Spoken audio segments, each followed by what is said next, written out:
اپنے ارد گرد انسان نما سانپوں سے بچیں، حتیٰ کہ شہد کی مکھی بھی یہ بات جانتی ہے کہ زہر کے پھولوں میں سب سے زیادہ رس ہوتا ہے۔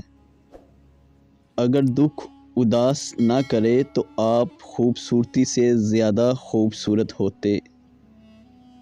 اپنے ذہن کا استعمال نہ کرنا اور دوسروں کی مرضی پر چلنا محتاجی کی علامت ہے۔ دوسروں کو خاموش کروانے کے لیے خود شور مت کریں۔ لوگوں کو سمجھنے اور جاننے کے لیے ضروری ہے کہ آپ ان سے گفتگو کریں۔ رکیں اور غور کریں، زندگی بہت مختصر ہے۔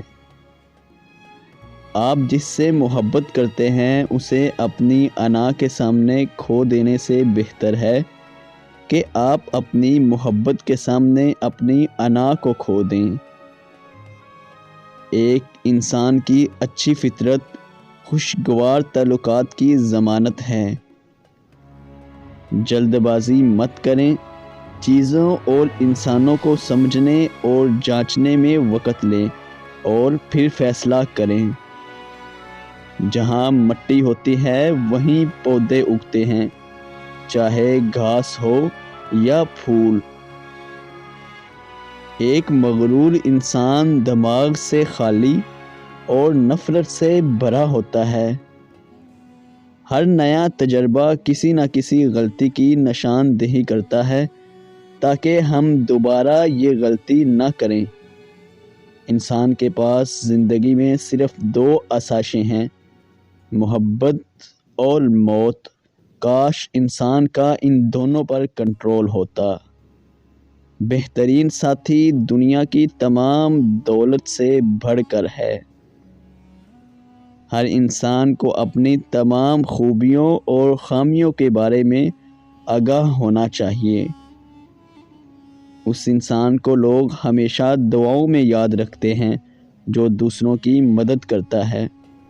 بری یادوں کو بھول جانا ہی بہتر ہے۔ دل کی محبت اور سچائی سے زیادہ قابل اعتبار شے کوئی نہیں۔ صحت سب سے بڑی نعمت ہے۔ اچھی صحت ایک اطمینان بھری زندگی گزارنے کے لیے کافی ہے۔ دل کی پاکیزگی روح کی پاکیزگی ہے۔ مایوسی اور امید کے درمیان ہمیشہ امید کا انتخاب کریں۔ بے آواز شور اور بے آواز آہیں بھی اپنے اندر کوئی معنی رکھتی ہیں۔ ہر انسانی جان کی اپنی شان، اپنی پہچان ہوتی ہے۔ سفر کرنا، ملک ملک گھومنا اور دنیا دریافت کرنا انسان کو انسانوں کی پرکھ سکھاتا ہے۔